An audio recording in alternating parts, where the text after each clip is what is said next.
बहुत समय पहले एक रहस्यमय जंगल था जिसका नाम था सप्तऋषि वन। इस जंगल के बारे में कहा जाता था कि वहां एक जादुई पुस्तक छिपी थी जिसमें अनगिनत रहस्य और शक्तियां थी। लेकिन यह पुस्तक सिर्फ उन्हीं को मिल सकती थी जो बुद्धिमान, साहसी और सच्चे दिल के हों। तीन दोस्त आदित्य, नेहा और कबीर ने जब इस किताब के बारे में सुना तो उन्होंने इसे खोजने का फैसला किया। लेकिन यह सफर आसान नहीं था। उन्हें जंगल के बुद्धिमान जानवरों और पक्षियों से मदद लेनी थी, कई पहेलियां हल करनी थी और खतरनाक रास्तों से गुजरना था। इस रोमांचक सफर में उनके साथी बने एक राजू हाथी, ताकतवर लेकिन दयालु दो, झुंझलू बंदर चंचल और बुद्धिमान तीन, मिट्ठू तोता हर पहेली का जवाब जानने वाला चार, सिम्बा शेर जंगल का राजा और पहेलियों का मास्टर पांच, गरुड़राज तेज और रहस्यमय। गांव के बुजुर्ग बाबा आनंद ने एक दिन बच्चों को सप्तऋषि वन और वहां छिपी जादुई पुस्तक की कहानी सुनाई।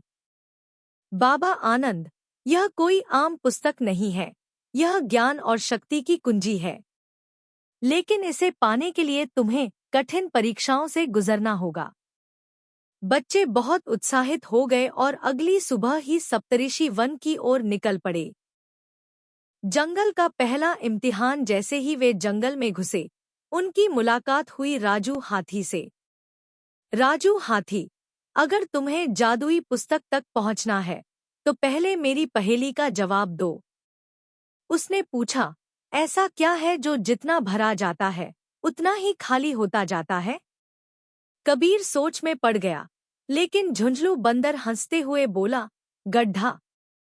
राजू हाथी खुश हो गया और उन्हें जंगल के भीतर जाने की अनुमति दे दी।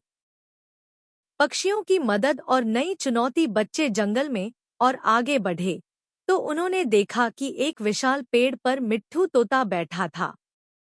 मिट्ठू तोता, तुम्हें आगे जाना है तो मेरी पहेली का जवाब दो। उसने पूछा, ऐसा क्या है जो बिना हिलडले पूरी दुनिया घूम सकता है? नेहा ने मुस्कुराकर कहा, डाक टिकट। मिट्ठू तोता बहुत खुश हुआ और उसने बच्चों को एक जादुई नक्शा दिया जिसमें जंगल के सभी खतरनाक रास्तों के संकेत थे। गरुड़राज और रहस्यमय झील, बच्चे अब जंगल के गहरे हिस्से में पहुंच चुके थे। वहां एक पहाड़ी पर गरुड़राज बैठा था। गरुड़राज, मैं तुम्हें आगे नहीं जाने दूंगा जब तक कि तुम मेरी उड़ान की परीक्षा पास नहीं कर लेते।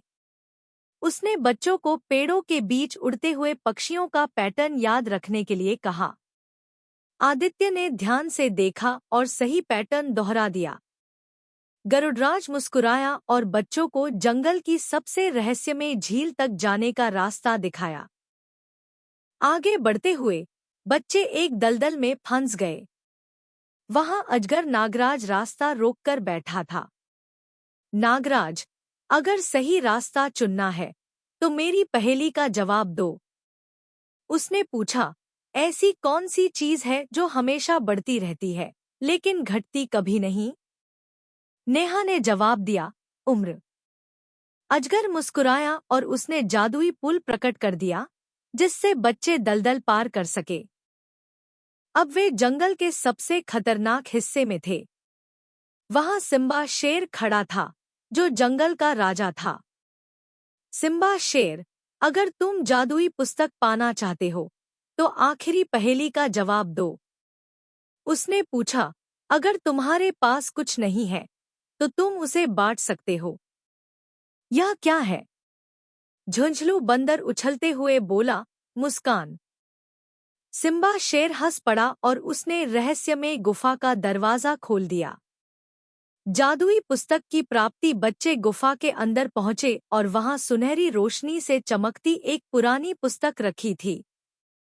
जैसे ही उन्होंने उसे उठाया, बुद्धिमान उल्लू अमर्त्य वहां प्रकट हुआ। अमर्त्य उल्लू, तुमने साबित कर दिया कि असली खजाना बुद्धि और अच्छाई होती है। अब यह पुस्तक तुम्हारी है। बच्चों ने किताब खोली और उसमें अनगिनत ज्ञान और शक्तियों के रहस्य थे। बच्चों ने सीखा कि असली जादू ज्ञान, दोस्ती और साहस में होता है। वे गांव लौटे और इस ज्ञान को सभी के साथ बांटने का संकल्प लिया। और इस तरह उनकी यह कहानी सदियों तक याद रखी गई। कहानी का सार: बुद्धिमत्ता और दोस्ती का महत्व, जानवरों और पक्षियों के साथ रोमांचक सफर, पहेलियां और चतुराई की परीक्षा, असली खजाना ज्ञान और अच्छाई है।